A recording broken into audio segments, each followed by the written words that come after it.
Welcome back to True Asian Nightmare. It's Kay. If the weight of the day is still pressing down on your shoulders, it's time to set it down. You're completely safe in this space. Just let go of the stress, breathe slowly, and allow these real horror stories to help you drift off. Leaving a quick like and subscribing with the bell on really helps the channel. Plus, it ensures there will always be another nightmare waiting for you every other night. Before the night gets deeper, feel free to drop your current city and the time on your clock in the comments. Knowing that others are finding rest in the same quiet hours brings a gentle sense of peace to this community. Now, just pull your covers up tight, let your eyes close, and let's step into tonight's real paranormal encounters.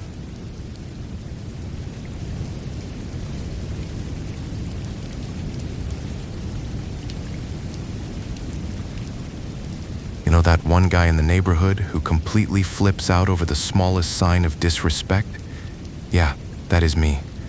If I catch any of my kids' friends talking back to their parents, they are permanently banned from my house. When my own daughter caught an attitude with my wife once, I made her kneel on dry jackfruit peels until her knees bled. It is harsh, I get it. But my wife knows the real reason I am so violently allergic to ungrateful kids. She had to sit our daughter down and explain that my rage is not really about them. It is about me and the unforgivable way I treated my mom when I was a dumb kid. To really make you understand how screwed up I was, I have to take you back to the late 80s in a rural province called Vinh Long. We were dirt poor. We lived in a cramped little house with a thatched roof and a floor made of packed dirt that turned to slippery mud whenever the rain leaked through. My dad passed away when I was barely old enough to form memories. My two older brothers had already moved out and gotten married, so it was just me and my mom left in that rundown shack. You would think that being the youngest son left at home would make me protective of her, but I was an absolute nightmare.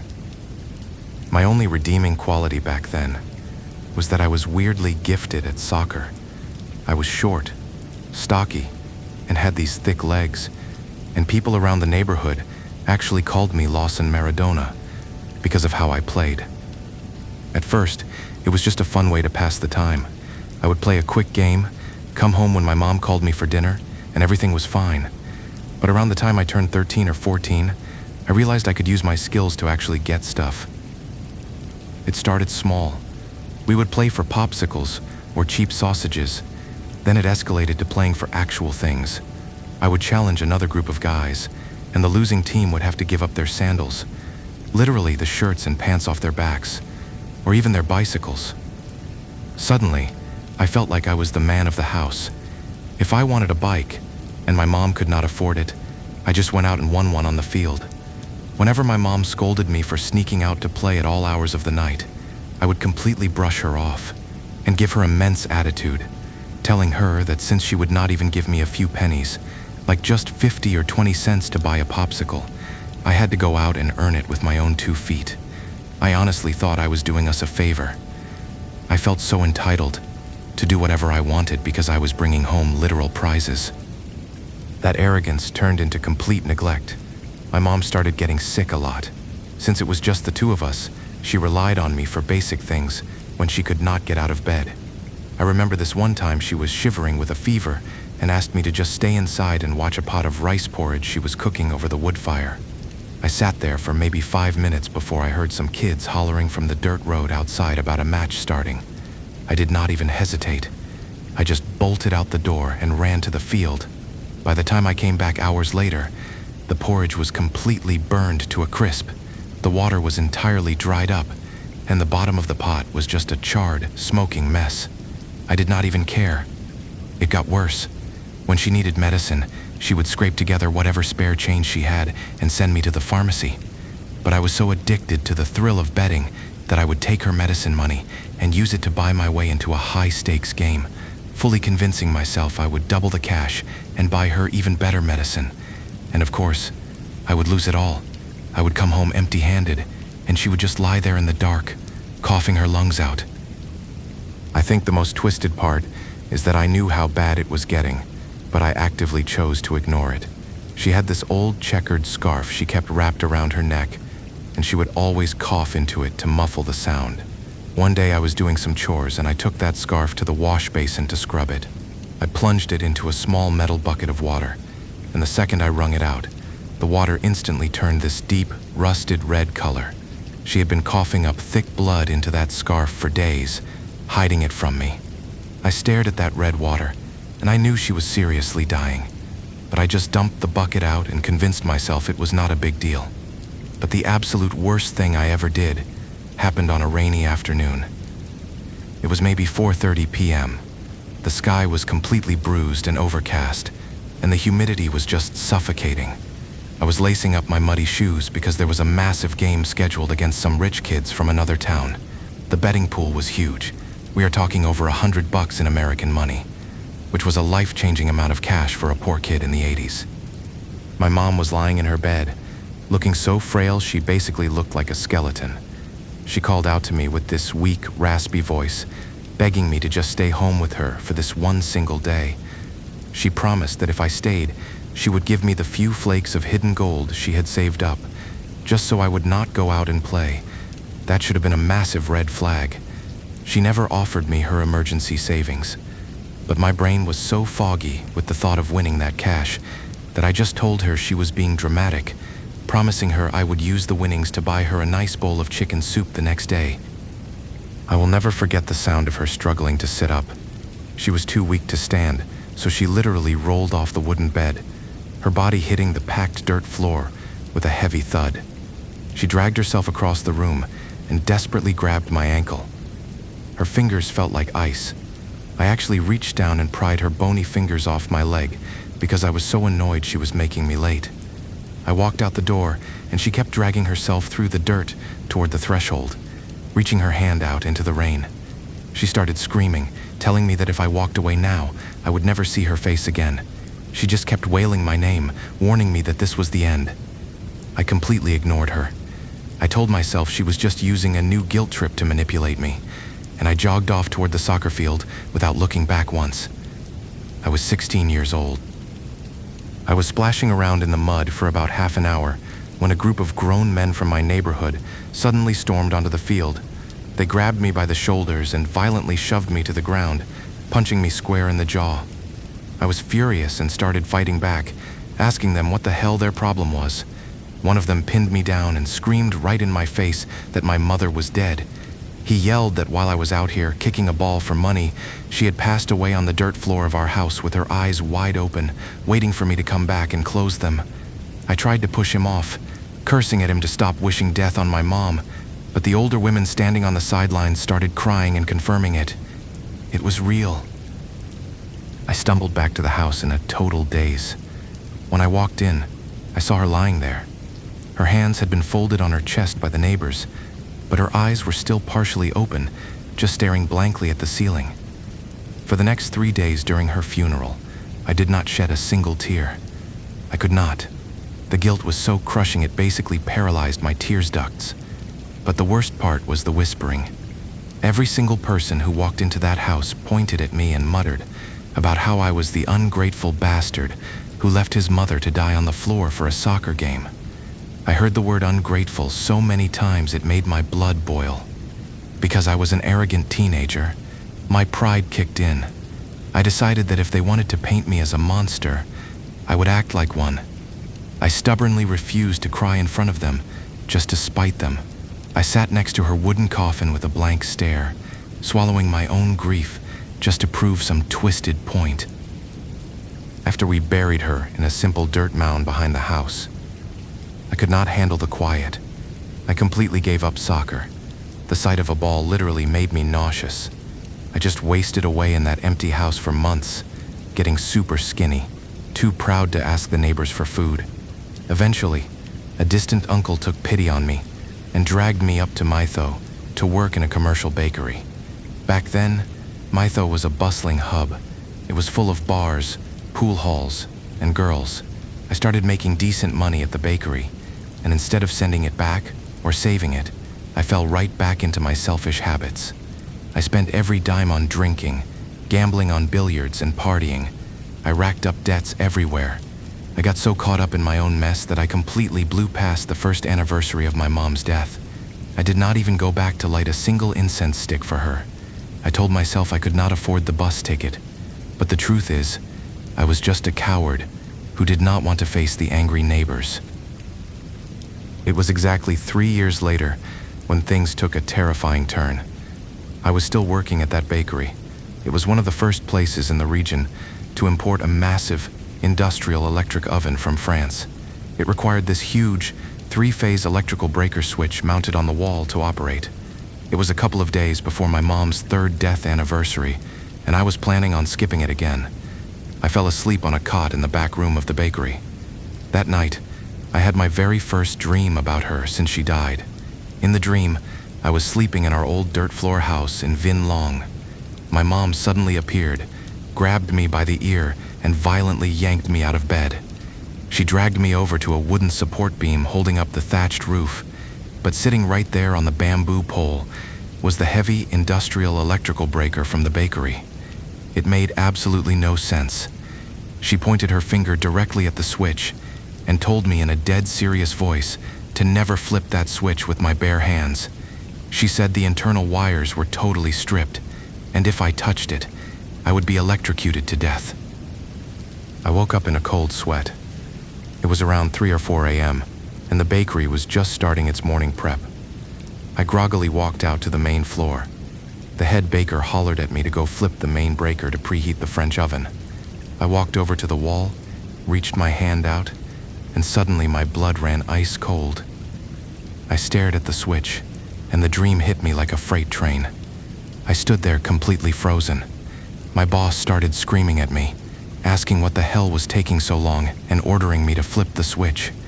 I was terrified of looking crazy, so I did not say a word about the dream.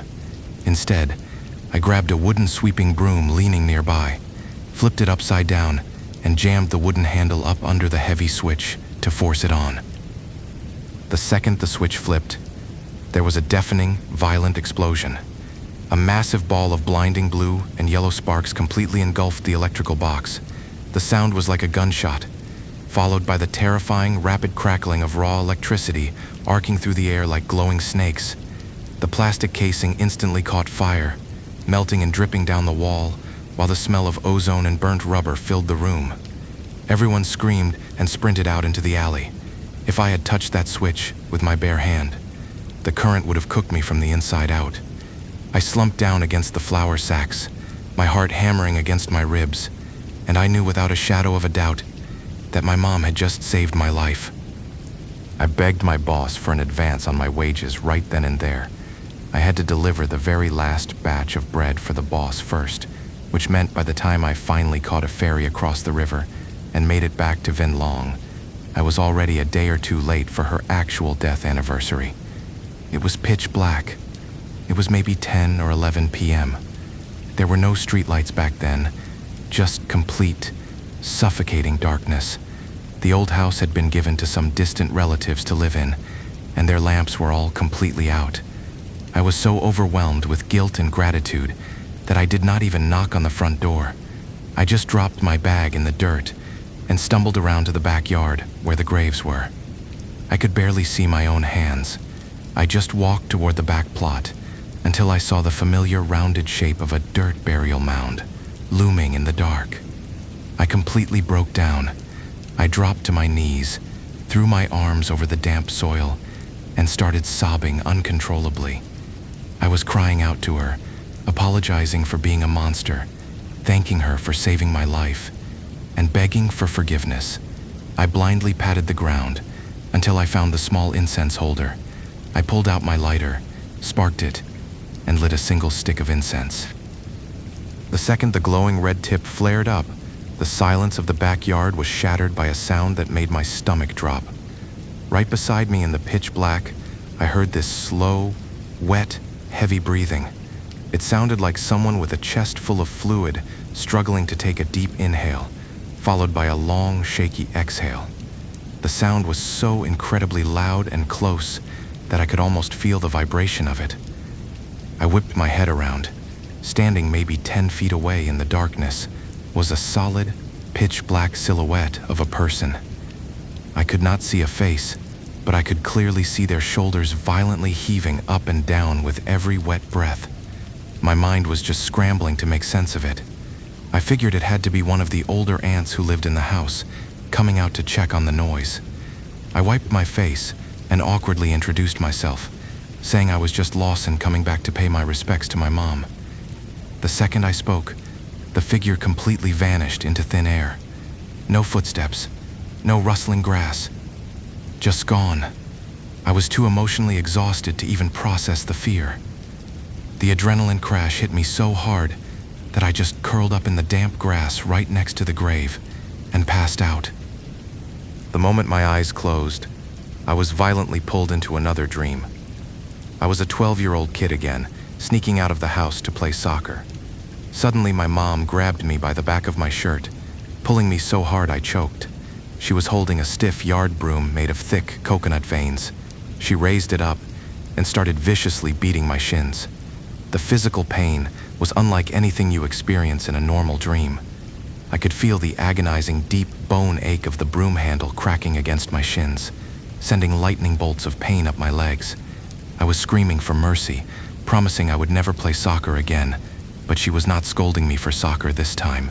Her face was contorted in pure psycho fury. I saved your fucking life, and you come back here to hug a stranger's grave and call her mother, she screamed at me, her voice cracking with fury.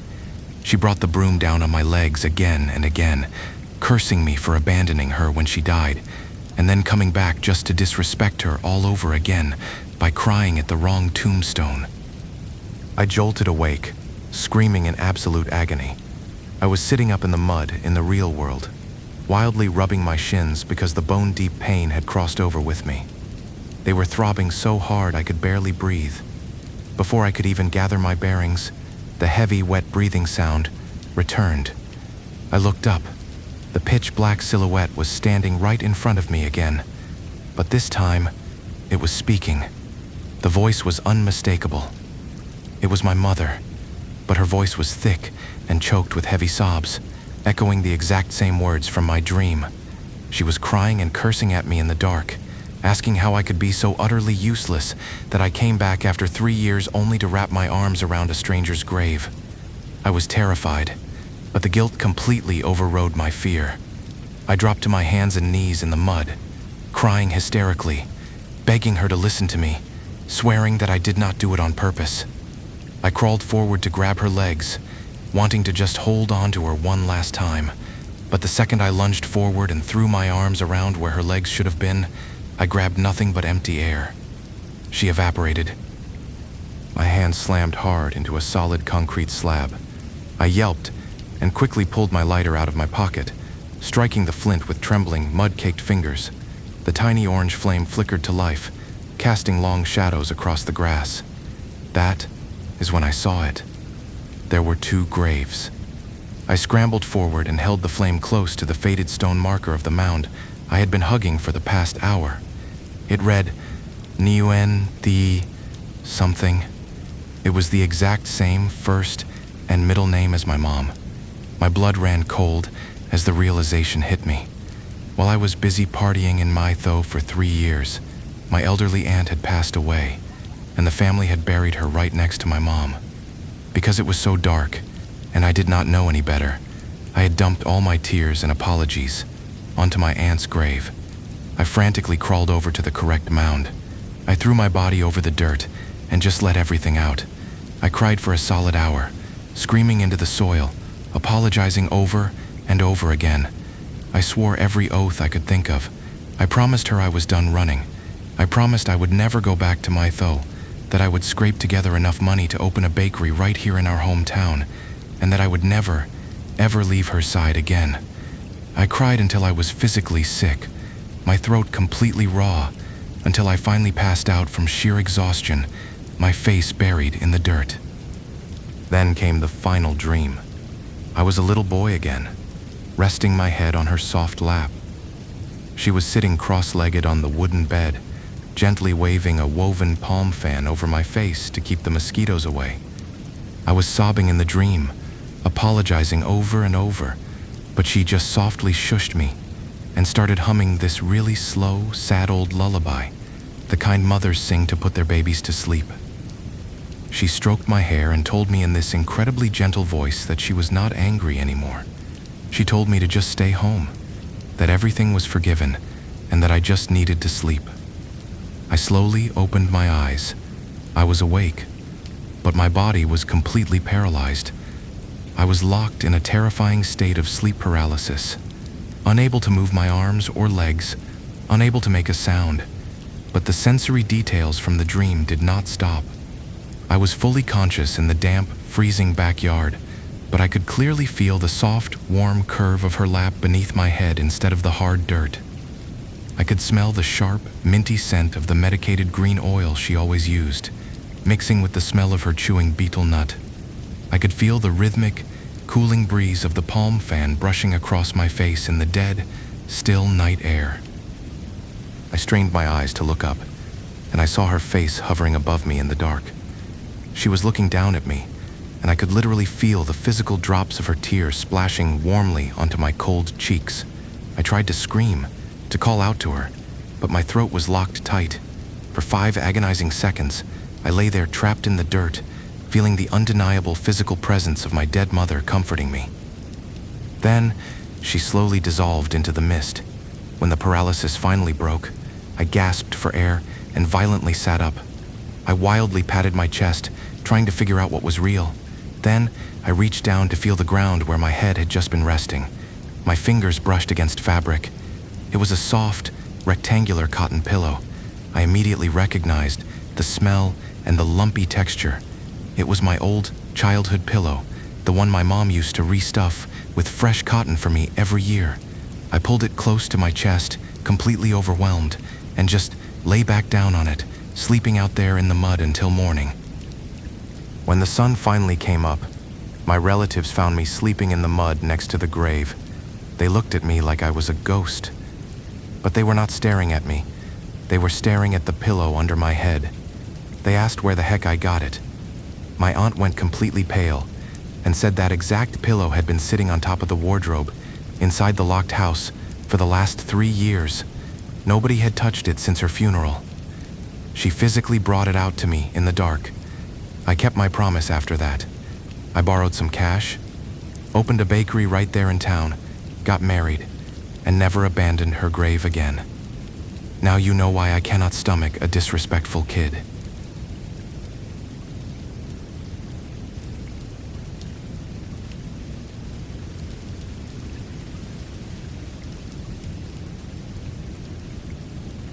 I still kick myself when I think about how this whole mess started over a damn swipe on Tinder. I mean, I'd been talking to this sweet girl from the north for about a year, and we actually bonded over the fact that we were both country kids. I'm originally from the Mekong Delta down south, but working in Saigon, and she was from a rural part of Haiphong, but working up in Hanoi. She had this incredibly sweet northern accent that just melted me on our video calls, and since we hadn't actually met in real life, I figured the holidays were the perfect excuse to fly out of Saigon and finally see her. We had this whole romantic itinerary planned, where I'd land at Noi Bai Airport. We'd have our awkward but cute first meeting, and then we'd take her scooter on a road trip down to her parents' place in Haiphong. It honestly sounded like the perfect getaway at the time. Looking back now, I really should have factored in how exhausting it is to travel during the Lunar New Year. I'm a southern guy, born and raised, so my idea of winter is just a slightly breezy evening. I had no idea what the biting, bone-chilling cold of the north actually felt like. I even packed my own motorcycle helmet in my checked luggage, which took up half my suitcase and probably looked ridiculous to the airport security. But I knew we were going to spend hours on her bike, and I wanted to be safe. Harper, that's what we'll call her for this story. She was pulling shifts right through the holidays. She told me she was working until the 3rd day of the new year, so I booked a morning flight to match her schedule perfectly. When I finally walked out of the terminal at Noi Bai on the morning of the 3rd day of Tet, there she was. It was surreal seeing someone in 3D, after staring at them on a phone screen for 12 months. We had those initial few minutes of pure awkwardness, where you don't really know where to put your hands, but she was incredibly sweet. She had this older Vision scooter, and after a quick lunch of local noodles in the city, she let me take the handlebars. She sat behind me, tentatively wrapping her arms around my waist, and we started the long drive down to her hometown in the rural outskirts of Haiphong. The ride was actually nice, just two people finally connecting, completely unaware of the absolute nightmare that was waiting for me a few days later. Her family was great. They were welcoming, loud, and constantly feeding me, which is exactly what you want when you meet the parents. Everything was going perfectly fine until the afternoon of the 5th day. We were all just lounging in the living room, digesting a massive lunch, and her uncle was scrolling through Facebook on his phone. Out of nowhere, he let out this loud gasp and started talking about a horrific news article that had just been posted. He turned the screen toward us, and I leaned in to get a look. It was a report about a massive 30-seater passenger bus that had crashed on the old national highway, connecting Haiphong back to Hanoi. The accident actually happened on the evening of the 4th, literally just a day after Harper and I had driven down a similar route. The pictures were blurred out by the news site, but you could still see the sheer devastation. The entire front half of the bus was completely crushed inward, like an aluminum can that someone had stepped on. It had slammed right into the concrete median at high speed. The uncle was reading the details out loud, saying that at least 7 or 8 people had died instantly, including the driver. That's a massive fatality rate for a bus that size.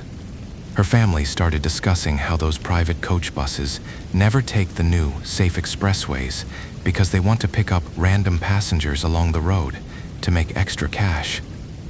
Instead, they take the old national highway.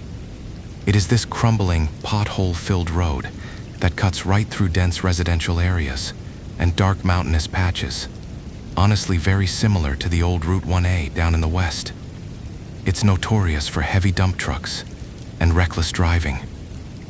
We spent about an hour talking about how tragic it was, and then, as people usually do during the holidays, everyone just sort of agreed to drop the depressing topic so we wouldn't ruin the festive mood.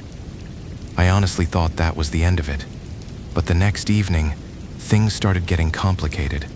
Harper got a text from her company saying that their reopening got pushed back, and she didn't have to be back in the office until the 9th. My flight back to Saigon was scheduled for the 7th. Our original plan was that I'd ride with her back to Hanoi. I'd catch my flight, and she'd go to her apartment. Since she was staying behind, I told her I could just buy a bus ticket for myself to get to the airport. She agreed and said she would just ride her scooter up to the city by herself a couple of days later. That was when her mom walked into the room and immediately shut that idea down. The mom was absolutely terrified because of that bus crash article from the day before. She completely forbade Harper from riding a motorbike on that highway alone.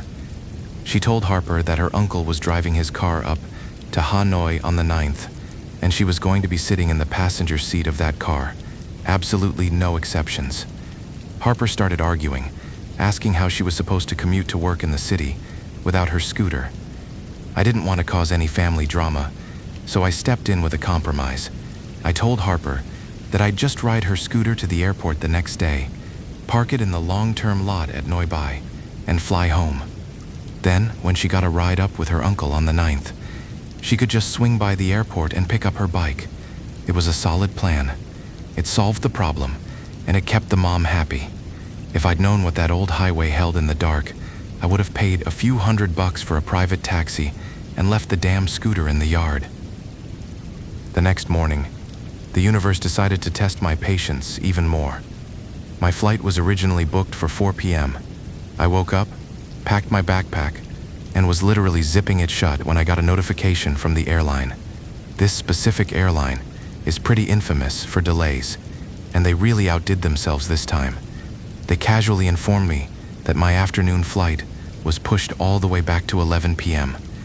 It was incredibly frustrating, but I tried to look on the bright side. It meant I had a whole extra day to hang out with Harper. We spent the afternoon watching movies and hanging out, and I figured leaving around 6 p.m. would give me plenty of time to ride up to Hanoi, grab dinner, and check in. I finally strapped my backpack to the back of the scooter, said my goodbyes, and hit the road just as the sun was starting to dip below the horizon. The air in the north gets significantly colder the second the sun goes away, and I was just wearing a thick jacket that was barely doing the job. I'd never driven on a northern highway by myself before, and the vibe was completely different from the roads down south. For the first hour, everything was totally fine. I drove through some small towns with plenty of streetlights and passing traffic, but as I got further out, the road started to change. The residential areas faded away, and I found myself on this long, straight stretch of highway that was sandwiched between these massive, looming hills. The scenery would probably be beautiful in the daytime, but at night, it just felt suffocating. Then, the streetlights just completely stopped. I drove for maybe 2 or 3 kilometers in absolute, pitch-black darkness. The only light came from the occasional oncoming cargo truck or passenger van that would fly past me in the opposite lane with their high beams blinding me. Harper's scooter was an older model with a halogen headlight, the kind that gives off this weak yellowish glow that's honestly less helpful than a candle. The road surface was atrocious, covered in deep potholes and uneven asphalt, so I was hugging the far right edge of the lane, crawling along at maybe 20 or 30 kilometers per hour, just praying I wouldn't damage her bike. You know, I wear prescription glasses, and anyone who wears glasses knows the absolute paranoia of driving in the dark when things get slightly blurry. The air wasn't foggy at all. It was just very cold, but suddenly, my visibility dropped to 0. I couldn't see further than 5 meters in front of my headlight. The darkness ahead of me looked thick and distorted, almost like I was looking through a smeared window. I figured the cold air was messing with my lenses, so I pulled over to the side of the road. I took my glasses off, grabbed the edge of my t-shirt since I didn't have any tissues, and wiped them down thoroughly. When I put them back on, the view was exactly the same. It was still totally blurred out. I was starting to get a little pissed, thinking maybe my eyes were just dry from the wind. I took the glasses off again, rubbed my eyes hard with the heels of my hands, and put the frames back on my face. That did the trick. The world snapped back into focus, and I could see the faint outline of the hills and the concrete median stretching out ahead of me. I started driving again, but barely a kilometer later, the exact same thing happened. The world just started losing its edges.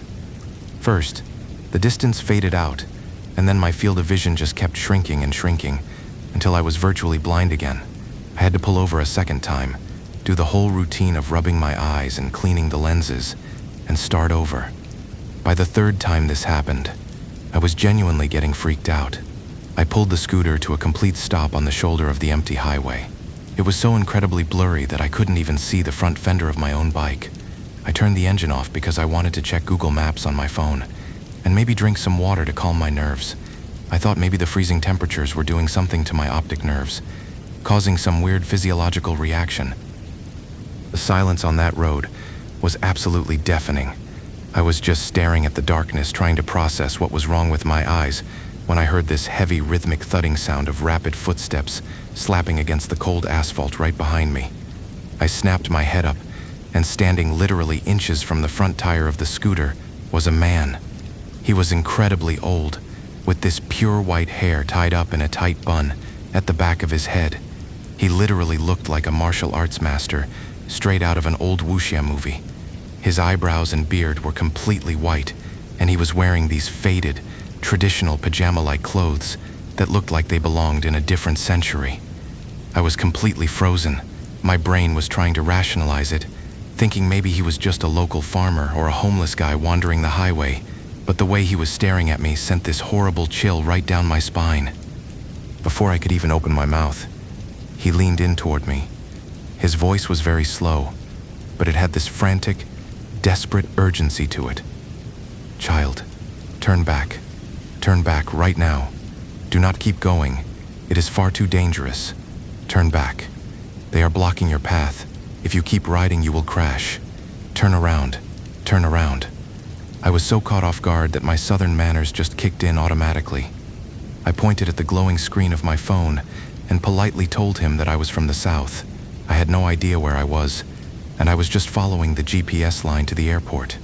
I looked down at my screen for maybe half a second, and when I looked back up, the space in front of my bike was completely empty. There were no footsteps walking away. There was no rustling in the bushes. He was just gone. I blinked hard, rubbing my eyes again, and suddenly my vision was perfectly clear. I looked straight down the highway, and my heart completely stopped in my chest. Less than 20 meters away from where I was sitting, a massive 30-seater passenger bus was smashed diagonally into the concrete median. I'm gonna spoil this for you guys right now. What I was looking at wasn't a crash happening in real time. It was already dead and silent. But at that exact moment, I had absolutely zero clue. The vehicle was taking up almost the entire lane. Its front end crumpled violently against the barrier. The windows were entirely blown out, leaving jagged teeth of glass in the frames. I couldn't understand why I hadn't seen it before. It was huge. It was right there. But that wasn't the part that scared the crap out of me. Sitting right on the concrete median, right at the exact point of the violent impact, were 3 solid black figures. They were just crouching there. And up on the crushed roof of the bus, sitting right on the edge with their legs dangling down over the broken windshield, were 5 or 6 more shadows. They were entirely featureless, just voids in the shape of humans, but I could feel with absolute certainty that every single one of their heads was turned to look directly at me. My brain completely short-circuited. My first instinct, stupidly, was that this was a real accident, and I needed to drive up there to help. I twisted the throttle and started moving forward. The bus was only 20 meters away. I kept driving. I drove for what felt like 100 meters, then 200 meters, but the distance between me and that wrecked bus never changed. It was like I was stuck on a treadmill. The air around me suddenly felt impossibly heavy and thick, coated in this unnatural hazy mist that hadn't been there a minute ago. It felt like I'd driven straight out of reality and into something deeply wrong. I was panicking, looking at the odometer, looking at the road, wondering why the hell I couldn't reach the crash site. That was when the old man shot out from the dark shoulder of the road and grabbed the front of my scooter. He physically placed his hands on the plastic casing above my headlight and started shoving the bike backward. Just turn around, turn around. Do not look at them. It is not real. What you are seeing is not real. Do not look. They are not human. They are teasing you, trying to trick you. It is too dangerous. Turn around. Turn around. I was hyperventilating, struggling to keep the heavy bike upright while this old man pushed against me. I tried to explain to him that I was going to miss my flight, that it was already getting late and I had to be at work the next morning, but my words were just stumbling out in a mess of panic and frustration. The old man just stopped pushing. He looked at me with this profound sadness, clicked his tongue against his teeth, and let out a long, heavy sigh. It was the kind of sigh someone makes when they realize you're entirely beyond saving. Then, he just turned his back to me and started walking away into the darkness.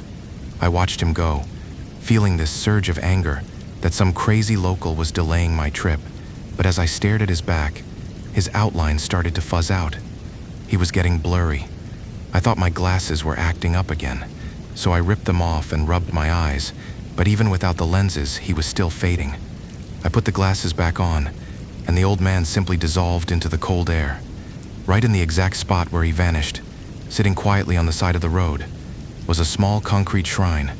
It was the size of a telephone booth, complete with a tiny tiled roof and a massive incense burner sitting on the front ledge. It was a local roadside altar. The realization hit me like a physical punch to the gut. The old man wasn't human. I slowly turned my head back to the highway. The bus was still there, but the figures were moving.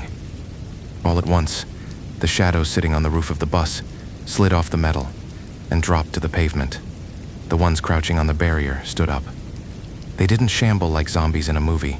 They just walked with this terrifyingly casual, synchronized pace, merging together into a single massive wave of darkness that started gliding down the road directly toward me.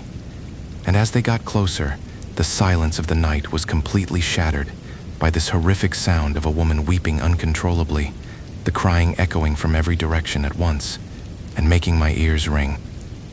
I was losing my fucking mind, gripping the handlebars so hard my knuckles were white, and as I desperately tried to maneuver the heavy scooter backward, my headlights swept across the side of the crushed bus.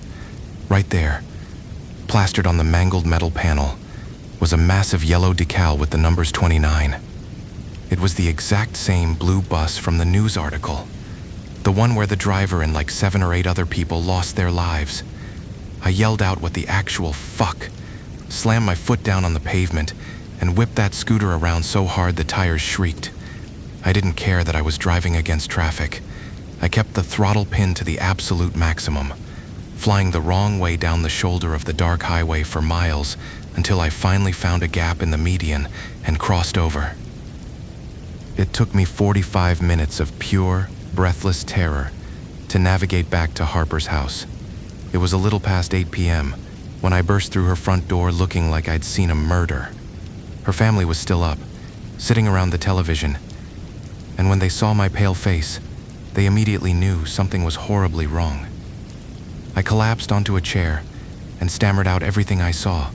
Her uncle immediately grabbed his phone, pulled up the article from the day before, and confirmed the exact stretch of road and the blue paint of the vehicle. Her mom sat down next to me and explained that the old man I saw was the guardian spirit of the land, what the locals call the earth deity. They build those roadside shrines to honor him so he keeps the area safe. She told me that those victims died such sudden, violent deaths that their souls were trapped on that asphalt, confused and angry, trying to create illusions to cause another crash so they could drag someone else down with them. If that old man hadn't held my bike back and physically stopped me from driving into their illusion, they would have manipulated my vision until I slammed full speed into that concrete median myself. The next morning, I had to completely eat the cost of that delayed flight ticket. I just threw a few million dong, like a couple $100, right down the drain. I bit the bullet and bought a brand new, way more expensive ticket for a noon flight with a premium airline, just so I wouldn't have to deal with another delay. I rode past that exact same spot in the broad daylight, stopped at the little roadside shrine, and lit 3 incense sticks with shaking hands to thank whatever local deity had held my bike back.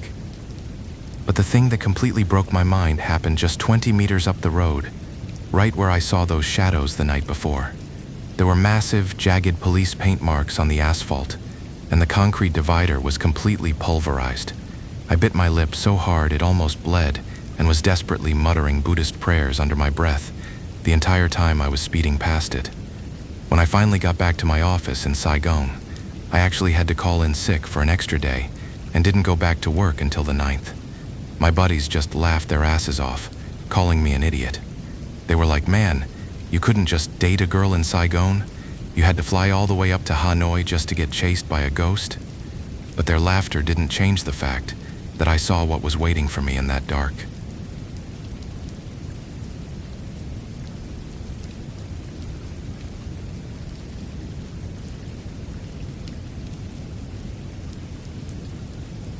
You know that feeling when you are just so desperate you do not even question your own safety? Kelsey and I got married in 2019, and we were doing okay hustling goods, like flipping black market dollars on the street, running random street vending gigs, and doing whatever sketchy online sales we could just to make a profit. But the lockdowns hit and absolutely ruined us financially. I mean, we were living off donated rice, fish sauce, salt, and whatever sugar we could get from charity, along with the cash from selling our wedding bands. When things finally started opening up in early 2022, we begged our parents for a tiny loan, maybe $500, to start a clothing stall. We drove out to this giant, depressing indoor market near a factory zone in Binchan. It used to be booming, but now it was just an empty concrete box with a handful of vendors who hadn't gone bankrupt yet. We found a spot for dirt cheap, right next to a woman selling jeans. And we thought we had hit the jackpot because the management gave us a 6-month contract with the catch that if the market got busy again, the rent would literally double. But we just signed it anyway. Honestly, at that point, we were just trying to survive. Our stall was tiny, maybe 10 by 15 feet max, basically a concrete square with metal roll-up shutters on all 4 sides. The lady in the stall next to us was named Tessa, who was maybe 3 or 4 years older than us, and she mostly sold men's shirts and denim. We picked the spot right beside hers just so we would not be completely alone in this massive grid of empty stalls. I am not kidding when I say this place looked like a chessboard of rusted metal and dust. During the day, it was hot as hell, smelling like cheap fabric dye and stagnant air. But we managed to set up our racks, put up a few plastic mannequins, bought a ton of cheap plastic hangers, and started trying to make a living again. Those first few days, we were actually selling maybe 5 or 7 shirts and 3 or 4 pairs of pants a day, making a few million dong, which felt like a total win. The biggest problem for us was the commute. We lived way out in Long An, which is about 18 miles away. Driving that far on a scooter early in the morning and late at night after standing on your feet all day is absolute torture. We actually drove all the way home on the first night, but we were so dead tired that we made a plan to just sleep inside our stall starting the second night to save gas and energy. We brought some thin blankets, a mini gas stove, a rusty old rice cooker, and figured we could just order cheap boxed meals and camp out. That second evening, as we were packing away the clothes and sweeping up, Tessa leaned over from her stall and warned us that sleeping overnight was strictly against the new building regulations. She told us that the night watchman would absolutely kick us out if he heard even a whisper. Kelsey and I nodded and assured her we would be completely silent. We were so broke that getting kicked out wasn't an option. We basically had to Tetris our inventory just to clear a patch of floor big enough for 2 people. I swear the open space was barely the size of 2 floor tiles. We squished ourselves in there, laying on the hard concrete, surrounded by the smell of cheap denim and mothballs. Around 8 p.m., the main market lights shut off, and the whole place just went completely pitch black. It was incredibly quiet, the kind of quiet that makes your ears ring. I was just staring up at the dark ceiling when I heard it. Around 10 p.m., this soft, slapping sound started echoing down the aisle. It sounded exactly like someone walking in bare feet or cheap plastic sandals, just slapping against the concrete. Kelsey tugged hard on my shirt and whispered frantically that it must be the security guard doing his rounds. She told me to not even breathe. We laid there stiff as boards for what felt like an eternity, and then right next to us, the heavy metal shutter of Tessa's stall suddenly rolled up with a deafening crash. I almost jumped out of my skin. Tessa had gone home hours ago. Her house was over a mile away in the residential zone. I honestly thought some freaking burglar had broken in to steal her stock. Because I was so paranoid about making a sound and giving us away to a potential thief, I ended up just crawling blindly in the dark, fumbling around until I finally managed to grab our little step stool, wedged it as quietly as humanly possible against the cold metal shutter, and strained my neck to peek through those tiny ventilation slits at the very top. It wasn't a burglar. It was Tessa. She was kneeling on the floor in the dark, setting up a small folding table. She had laid out joss paper, some fruit, and a tiny bottle of clear liquor. She was lighting incense and just crying. Not like a subtle sniffle, but these deep, ragged sobs that sounded like they were tearing her throat apart. I climbed down and quietly described the whole bizarre scene to Kelsey. We both kind of nervously chuckled in the dark, figuring she was just an overly superstitious vendor trying to beg the local spirits for good sales. People in our line of work do that all the time. They light a few sticks of incense and maybe mumble a prayer, and I had already noticed that Tessa was hardcore about this, like literally setting up her altar and praying 4 separate times a day. Morning, noon, afternoon, and then coming all the way back at night. But crying her eyes out in the pitch black, empty market was definitely intense. A few minutes later, I heard her pull the metal shutter back down, and her footsteps faded away toward the exit. Everything went dead silent again. We drifted off to sleep, but it didn't last. I don't know exactly what time it was, maybe around midnight or slightly before, when a new sound woke me up. I was just laying there in the pitch black until I heard this sharp, hard clicking noise echoing down the aisle, sounding exactly like someone wearing heavy wooden-soled dress shoes walking deliberately on the concrete. And the worst part was that along with the footsteps, I could hear this slow, rhythmic clanging sound, like a solid metal pipe just bouncing and dragging against the corrugated steel shutters of the stalls as they walked. And it was getting closer. The footsteps stopped right outside our stall. I held my breath, feeling Kelsey trembling next to me. The person started walking slowly around the perimeter of our stall, dragging that thing against our metal walls. wrapping us in this horrible, echoing noise. They would stop for maybe 30 seconds of dead silence, and then start pacing and tapping again. This went on for 10 agonizing minutes. I was sweating bullets, totally convinced the guard was just trying to scare us into making a noise so he could bust us. I was getting super pissed and just wanted this crap to end. When the tapping finally stopped and the heavy footsteps moved a bit further away, Kelsey quietly begged me to check if the guard was gone. I crept back up the step stool and peeked through the slits again. I didn't see a security guard in uniform. The aisle was empty, but when I looked over at Tessa's stall, there was a guy sitting right there on the floor in the dark. He was sitting cross-legged right in front of Tessa's little offering table. I watched him pick up that tiny bottle of cheap offering liquor, the kind that costs maybe 50 cents and tastes like pure rubbing alcohol, and he just threw it back, drinking it like it was top-shelf whiskey. He actually slapped his knee like he was having a great time, and then he started grabbing the ceremonial wafers. I could hear the dry, crumbly crunching of him chewing those cheap wafers echoing through the silent market. It was so loud. I slid down the wall and told Kelsey that some homeless guy had snuck past the guards and was eating Tessa's offerings. We were a little grossed out, but honestly just relieved it wasn't the watchman, so we went back to sleep.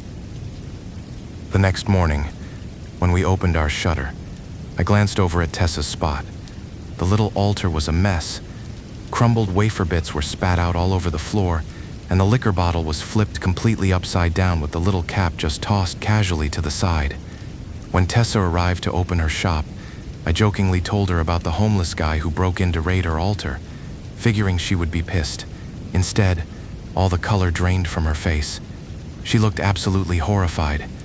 She practically scrambled into her stall with trembling hands, ripped open a pack and pulled out exactly 3 sticks of incense and started frantically lighting them, while tears streamed down her puffy eyes. I tried to calm her down, telling her it was just a physical person, just some vagrant, not a ghost. But she just shook her head, her voice quivering as she told us that it wasn't a homeless man and that the altar was highly spiritual. She abruptly told us to just mind our business and get back to work. And the crazy thing was, that entire day, her stall was packed. Customers were walking past dozens of empty shops just to buy from her. Kelsey and I barely sold a thing while she was pulling in cash non-stop. By the third night, the exhaustion was really getting to me. Tessa did her crying routine at the altar again around 10 p.m., warned us to be quiet, and left. Kelsey was dead asleep by midnight, but I was wide awake because my bladder was absolutely killing me. I had drank way too much water during the hot afternoon, and our stall obviously didn't have a bathroom. The public restroom was all the way at the back of the market, a good 2-minute walk in the dark. I couldn't take the pain anymore, so around 12:30 a.m., I risked it. I rolled the metal shutter up just enough to squeeze my body through, leaving a gap about 2 handspans wide so I could get back in, and I practically sprinted to the restroom in the pitch black. The walk back is when things got weird. The market is laid out like a massive grid, and as I was turning the corner down our aisle, I heard that same dry, crunchy chewing sound from the night before. I froze in the shadows, expecting to see the homeless guy raiding the altar again, but as my eyes adjusted to the dim emergency lights near our row, I realized the guy sitting there didn't look homeless at all. He was actually pretty well dressed. He was wearing, it was a dark polo, not a t-shirt, and these baggy cargo shorts. He had a nice watch on his wrist, a silver chain around his neck, and a baseball cap pulled low. He looked completely solid, completely normal, just a guy taking a break. As I tried to quietly tiptoe past him, he suddenly stopped chewing, tilted his head up, and looked right at me. He casually asked if I was the new guy since he had seen me the last few days, and then just patted the ground, offering me a drink. His voice didn't echo. It didn't sound hollow. It just sounded like a tired guy wanting company. I felt awkward, trying to politely decline, but he introduced himself as Tessa's husband. He said he was just keeping an eye on her shop. My brain just accepted it. I figured he was working the night shift. I sat down on the dusty concrete next to him. He poured some of that cheap offering liquor into a little red plastic cap and handed it to me. I drank it, expecting it to burn like gasoline, but it actually tasted incredibly smooth and sweet. We sat there in the dark for almost 45 minutes. He did most of the talking. He kept telling me how much he loved his wife, how he guarded the stall at night, and tried to herd customers to her during the day. But then he started saying some confusing things. He told me he felt so sorry for Tessa because she had to raise their 3 young kids all by herself, and went into this whole ramble about how they had 1 kid in 1st grade, another in senior kindergarten, and a tiny 3-year-old they literally had to send away to live with her mother-in-law just to survive. I remember thinking he must be really drunk to talk like he wasn't even in the picture. But the liquor was making my head fuzzy, so I just nodded along. When the bottle was empty, I excused myself, squeezed back under my metal shutter, and passed out next to Kelsey, breathing heavy liquor fumes into the tight space. The next morning, the sun was beating down, and I was feeling surprisingly okay. When Tessa came in to open her stall, I leaned over and jokingly complained that she was working her husband too hard, making him guard the stall all night and hustle customers all day. Tessa dropped a stack of jeans she was holding. She stared at me, her face completely blank, and asked me what the hell I was talking about. I laughed and told her I drank with her husband last night, and that he told me all about their kids and her business strategies. Her eyes widened in pure panic. She grabbed my arm, her nails digging into my skin, and frantically begged me to describe exactly what he looked like. I listed off the polo shirt, the cargo shorts, the watch, his face. She let go of me, covered her mouth, and just started sobbing hysterically. She pulled her phone out of her pocket with shaking hands, frantically scrolling through her photos, and shoved the screen right into my face, begging me to tell her if the man in the photo was the one I saw. I looked at the screen. It was a picture of a funeral altar. Sitting right in the center, surrounded by white flowers and burning incense, was a framed portrait of the exact same man I had just spent an hour drinking with on the concrete floor. My stomach completely dropped. It felt super stuffy in the market suddenly. I could hear the blood rushing in my ears. Tessa wiped her face and told me that her husband died from the virus in late 2020. Over a year and a half ago, she told me she was so desperate because some jerk broke in and stole exactly 30 pairs of jeans last week, which cost her over 200,000 dong a piece, basically like $10 each, which is a massive loss. So she started summoning his spirit every single day, begging him to come back from the dead to guard her inventory and drag customers into her stall so their kids wouldn't starve. I felt physically sick. I stumbled back into my stall, my mind racing. Kelsey saw the look on my face and immediately asked what was wrong. When I told her, she turned pale white. We were both absolutely terrified. The idea that I had just sat shoulder to shoulder with a dead man drinking liquor that was meant for a ghost made me want to throw up. We were so freaked out that he would come tapping on our metal walls again that we literally spoke out loud into the empty stall, promising his spirit that if he helped us get some solid sales today, we would buy a massive feast for him that night as a thank you. That afternoon, we had a crazy amount of foot traffic. It was bizarre. People were literally lining up at our little stall. We made so much money in a few hours that we closed up early at around 8 p.m. to fulfill our promise, ran to the nearest deli, and bought a whole expensive roast duck and a premium bottle of banana liquor. We set it all up beautifully in our stall, lit the incense, and prayed for his blessing. We were so full from eating noodles earlier that we just left the duck and the completely unopened bottle of liquor sitting there on the table inside our closed stall. We figured we would just buy some baguettes in the morning and have roast duck sandwiches for breakfast. We absolutely did not touch a single drop of that alcohol before we laid down and went to sleep on our little patch of floor. That night, Kelsey and I both had a dream. It wasn't fuzzy or disjointed like normal dreams. It was hyper-realistic. The man in the polo shirt was sitting cross-legged in our stall, tearing apart the roast duck with his bare hands. He offered us pieces of the meat and poured us the banana liquor. He sat there casually telling us about the local economy, promising us that if we held on for a few more months, investments from Taiwan, South Korea, and Japan would return, and the market would be packed with factory workers again. In the dream, I didn't feel scared. I just felt like I was having dinner with a smart business partner. We ate, we drank, and we laughed. Then, I snapped awake. It felt super stuffy.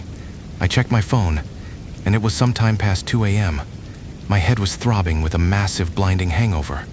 I felt nauseous, and when I exhaled, the heavy, greasy stench of roast duck and cheap banana liquor filled my nose. I turned on my phone flashlight and shined it at our little offering table. Holy fucking shit. The premium bottle of liquor was completely empty, lying on its side, and the roast duck looked like it had been violently torn apart. Over half the meat completely stripped from the bones. Grease splattered all over the plastic table. Kelsey sat up next to me, gagging, holding her head. She looked at the table, looked at me, and whispered that she just dreamed we were eating that duck with Tessa's dead husband. We realized with pure horror that we had physically sleepwalked. Whatever that spirit was, it had completely taken over our bodies, forcing us to unconsciously open that full bottle, split the liquor, and tear into that meat, in the dead of night, all while trapping us in that shared dream. We did not even hesitate. As soon as the sun came up, we actually closed down for a whole day, just to completely dismantle our partitions, unbolt the racks, and haul all our mannequins to a vacant stall like 60 feet down the aisle. We still sell clothes there, and the crazy part is, the guy was totally right about the factory's reopening. Business is great now. We still buy him his roast duck and liquor every now and then, but we strictly drop it off at Tessa's stall for her to handle. I never step foot near that invisible boundary, because the truth is, he is still there, walking those aisles every single night, hustling for customers. It is his territory, not ours. And once you realize a spirit has enough physical power to force feed you in your sleep, you start to really think about how unpredictable they are. I mean, living people change their minds and turn on you all the time. So who knows how volatile a ghost could be? What if we did something slightly wrong down the line and pissed him off? You learn to just keep your head down and avoid messing with his territory.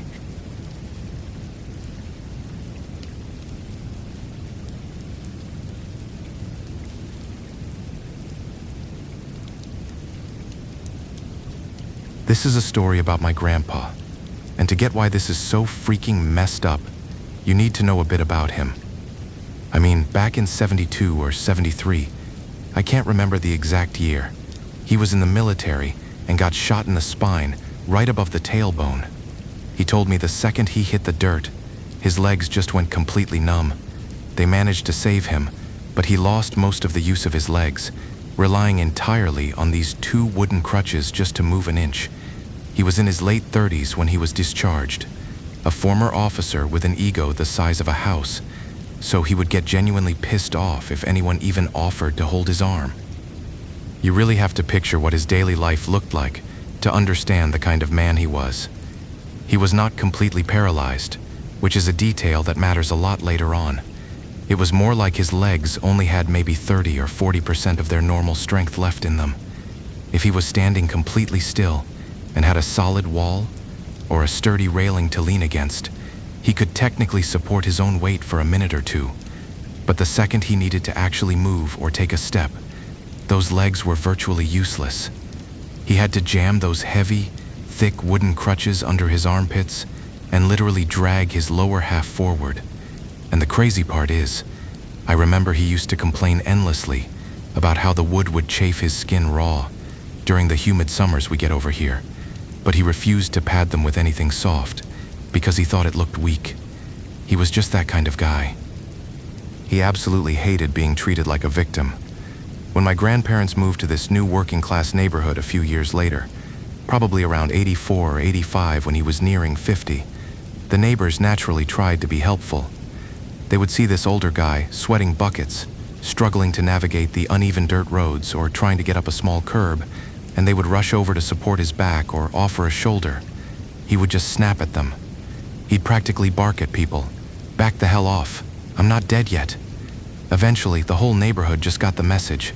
People realized that the best way to respect him was to just let him struggle on his own, unless he actually fell flat on his face and was in immediate physical danger. They just let him be his stubborn self. One thing the injury did not change about him was his love for drinking. Before he got shot, he was the kind of guy who could drink anyone under the table and still walk a straight line home no matter how much alcohol was in his system. But after the injury, he had to be incredibly careful. He knew his limits perfectly because he knew that navigating those crutches required a massive amount of upper body coordination and balance. If he got too wasted, he would literally not be able to stand up, let alone make the trek back to his house. So for over a decade, he always monitored his intake, keeping himself just sober enough to operate his crutches. He would never let himself cross that line. But then came this one specific late afternoon. A buddy of his from down the street came over and tried to drag him out for a drinking session. My grandpa was initially brushing him off, saying he was too tired, until his buddy dropped the magic words. He told my grandpa that he had managed to get his hands on some authentic Bauda moonshine that got sent all the way from Bindin province. Now, I don't know if you guys know what that is, but back in the 80s, getting a regional specialty like that was a massive deal. It was this legendary, ridiculously potent, homemade liquor that people talked about like it was absolute gold. It was worth a lot of bucks back then, and it was incredibly rare to see it in our area. My grandpa had heard stories about how strong this stuff was his entire life, but never actually had the chance to try it. So curiosity got the better of him. He grabbed his crutches and decided to go. The buddy's house was about 500 meters away from my grandparents' place. For a normal person, a 500-meter walk is just a casual 5-minute stroll down the block. For my grandpa, dragging his practically dead legs through uneven, rocky dirt paths, it was the equivalent of hiking 5 miles.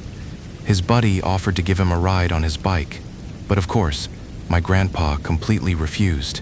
He insisted he could walk it himself and just started hobbling down the street, taking a grueling 20 or 30 minutes of non-stop exertion just to reach the guy's front porch.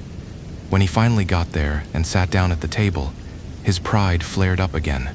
He wanted to prove he could handle this legendary liquor just like any other guy. They poured him a shot, and he tossed it back without even flinching, masking the fact that it probably burned like battery acid going down his throat. He acted like it was nothing, and immediately took a second one, and then a third. He ended up taking about 5 solid shots of this incredibly high-proof moonshine.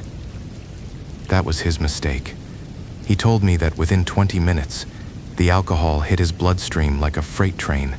He was sitting there looking at a single plate of peanuts on the table, and suddenly he was seeing 2 of them. He looked over at his drinking buddy, let's call him Billy, and swore he was looking right at a completely different guy, like he actually thought Bobby from down the street was sitting there.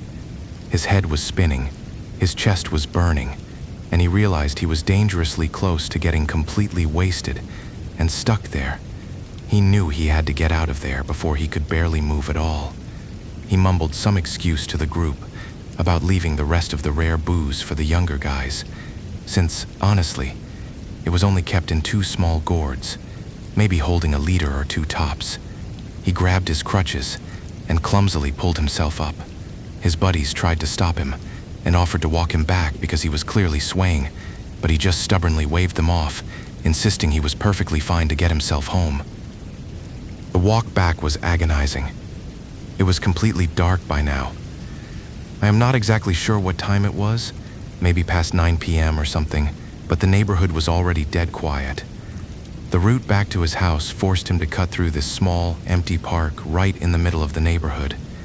You know, one of those bare dirt patches with a few scattered stone benches and this really old dry well sitting right in the center of it.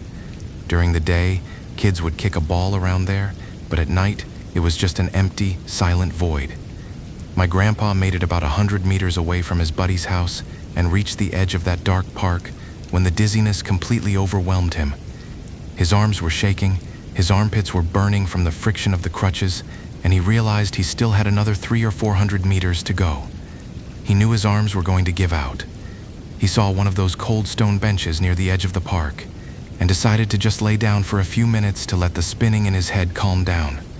He awkwardly lowered himself onto the hard stone, rested his crutches against the bench, and closed his eyes, just listening to the quiet rustling of the wind. He was laying there trying to control his breathing when he suddenly felt this very distinct, light, tickling sensation on the sole of his right foot. Now remember what I said about his injury. His legs were terribly weak, but the nerves were not entirely dead. If he bumped his knee, it hurt. If a mosquito bit his ankle, he felt the itch. So when he felt something deliberately brushing against the bottom of his bare foot, he felt it clear as day. He slowly opened his eyes, feeling incredibly annoyed, expecting to see some stray cat. Instead, he saw 3 or 4 little boys crouching in the dirt, right near the end of his bench. He told me he had to blink a few times because they looked incredibly strange. They had these bizarre, outdated haircuts where their heads were mostly shaved except for a patch of hair right at the front, kind of like the way kids in the countryside used to wear their hair decades and decades ago. They were wearing these ragged, patched-up clothes that looked like they had been buried in the dirt, and one of the kids was completely shirtless, just pale skin and bones. They were just hiding behind the edge of the bench, giggling quietly, with their hands over their mouths. One of the kids was holding a long, stiff blade of grass and was playfully dragging it across the bottom of my grandpa's foot. My grandpa was immediately flooded with this intense wave of frustration. The one thing he hated more than anything was his disabled legs, and here were these random neighborhood brats poking at his biggest vulnerability while he was drunk and defenseless. If his legs worked, he would have instantly kicked the kid away, but he could not. He could only lay there, feeling completely powerless, which just made him furiously angry. He raised his voice and yelled at them, asking what the crap they thought they were doing messing with an old man in the middle of the night. He completely cursed them out, telling them to get lost before he grabbed his crutch and gave them something to cry about. The second he yelled, the kids did not look scared at all. They just stood up, let out this high-pitched, echoing laughter, and ran away from the bench. They darted right toward the center of the dark park, where the old dry well was located. They grabbed the hems of each other's dirty shirts and started playing this old childhood game, running in a wide circle around the edge of the well, singing this loud, repetitive nursery rhyme about a snake catching its tail. My grandpa just laid there, watching them run in circles in the dark. He figured it was a public park, so he did not really have the right to scream at them for playing, even if it was late. He just wanted them to stop being so obnoxiously loud so he could sober up in peace. He decided to just sit up slowly, trying to gather his strength so he could get back on his crutches and leave. He was sitting there on the edge of the bench, rubbing his temples, just casually keeping an eye on the kids near the well. He noticed there were actually 5 or 6 of them now, though he had not seen any new kids walk up. He was just watching them, thinking about how weird their clothes looked, when the game suddenly stopped. 3 of the older-looking boys suddenly grabbed one of the smaller barefoot kids. They grabbed him by his wrists and his ankles. They started swinging him back and forth like a sack of potatoes, chanting together like, 1, 2, 3, heave, as they built up momentum. And then, right in front of my grandpa's eyes, they let go and tossed the small boy head first right over the edge of the well. And the sickest part, the little kid being thrown, wasn't screaming in terror. He was actually laughing his head off, completely enjoying it. My grandpa froze. He expected to hear a splash, but he forgot the well had been totally dry for years. Instead, he heard this heavy, sickening thud like a rotting melon hitting the dirt floor at the very bottom of the deep hole. All the alcohol in my grandpa's system seemed to instantly evaporate. It scared the living shit out of him. He thought he just watched a bunch of kids accidentally murder their friend. He scrambled for his crutches, his hands shaking so badly, he almost dropped them. He shoved them under his arms and started frantically dragging himself toward the well, which was about 10 meters away. It was pure torture moving that fast. Every step was a massive struggle, and he was completely breathless. While he was desperately hobbling over there, the kids on the surface did not stop. They grabbed another little boy, chanted again, and chucked him down the hole too. Another sickening, bone-crunching thud echoed up from the bottom. The remaining kids on the surface just stood around the edge, pointing down and laughing hysterically.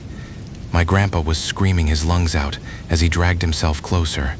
He yelled that they just killed their friends, calling for anybody in the neighborhood to wake up and help. He finally reached the brick edge of the well, The kids on the surface quickly stepped back into the shadows, giving him space. My grandpa dropped both of his wooden crutches onto the dirt. He gripped the rough brick edge of the well with both of his strong hands, leaning his torso over the dark hole to look down, expecting to see a gruesome, bloody mess of broken limbs at the bottom. The well was probably about 4 or 5 meters deep, plunging into pitch darkness. He squinted into the gloom, and his heart almost stopped. There was no blood. Nobody was broken. The 2 kids who had just been violently thrown down a 15-foot drop were standing perfectly upright at the bottom of the well. They were looking straight up at him, their faces pale and unblinking in the dark. And then they started jumping up and down, completely unharmed, echoing this unnatural, distorted giggle. "Come down and play with us," one of them called out from the bottom.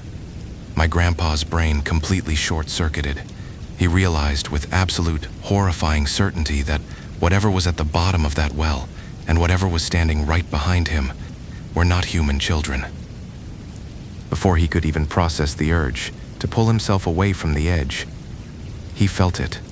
4 pairs of incredibly cold, small hands suddenly clamped onto the back of his hips and his thighs. The 4 kids who had been hiding in the shadows had silently crept up right behind him. They grabbed his lower body and started pushing him up. My grandpa weighed a solid 150 pounds, but these small, supposedly 5-year-old boys possessed this impossible, terrifying physical strength. They lifted his dead, useless legs completely off the ground, tilting his entire center of gravity forward toward the black, gaping mouth of the well. They kept chanting, telling him to come down and play, assuring him it would not hurt. My grandpa realized in that split second that if he fell into that dry hole with his disabled legs, he was a dead man. His survival instincts just completely took over. His lower half was completely useless, floating in the air, being held by these entities, but his upper body was built like a tank from years of carrying his own weight on crutches. He locked his massive arms around the brick edge of the well. He planted his elbows into the stone and pushed backward with every single ounce of strength he had in his chest and shoulders. He was fighting a horrifying tug of war for his own life. He started screaming at the top of his lungs, his voice completely tearing. He screamed for help, cursing out their parents, yelling, "Whose damn kids are these? Where the hell are your parents?" He was screaming that these fucking things were trying to kill him. He was absolutely losing his mind, his knuckles turning totally white as the cold hands kept shoving him toward the drop. This terrifying, exhausting struggle lasted for maybe 30 full seconds. My grandpa was hyperventilating, the sweat stinging his eyes, his arms burning with exhaustion. And then, just as suddenly as they had grabbed him, the hands let go. His lower body dropped heavily back onto the dirt. He collapsed against the side of the well, gasping for air, unable to move away because he did not have his crutches. He heard the giggling again. He looked over and saw the entities had picked up his heavy wooden crutches from the ground. They were swinging them around, smashing the wood together like they were playing swords, completely ignoring him as he clung to the bricks. He was trapped. He could not run. He could only hold onto the well and scream every curse word he knew, yelling into the dark for someone, anyone, to come outside. He stayed like that for almost 5 minutes, watching these things mock him with his own lifeline. Finally, the front door of a house right across from the park swung open. A neighbor had heard the screaming. The guy walked out into the dark, squinting toward the park, and saw my grandpa desperately clinging to the edge of the well, yelling at thin air. The neighbor rushed over and quickly grabbed my grandpa by the armpits, dragging him away from the hole and carrying him back to the stone bench. My grandpa did not even care about his pride anymore. He just let the man carry him, pointing frantically at the dark grass and yelling about the kids with the crutches. The neighbor looked extremely confused. He told my grandpa to calm down, noting how strongly he smelled of cheap liquor. He walked over to the grass, picked up the 2 crutches that were just lying completely still on the ground about 20 meters away, and brought them back. He asked my grandpa what the hell he was doing getting so blackout drunk that he was fighting invisible demons in the park. My grandpa argued back furiously. He told the guy he saw them with his own 2 eyes, that there were 6 of them, and that they physically lifted him off the ground to throw him into the hole. But the neighbor just shook his head, looking around the completely empty, silent park. There was absolutely nobody there. Realizing nobody was going to believe him, My grandpa snatched his crutches. His hands were still trembling violently, but he shoved the wood under his arms and forced himself to walk away. He limped back to his house as fast as his broken body would allow, locking the door behind him and immediately telling my grandma every single terrifying detail. The next morning, my grandma came back from the local market with the real story. That dry well? Apparently, over the decades, a bunch of kids and even some adults had fallen in and died down there. It took so many lives that eventually, the water just inexplicably dried up completely.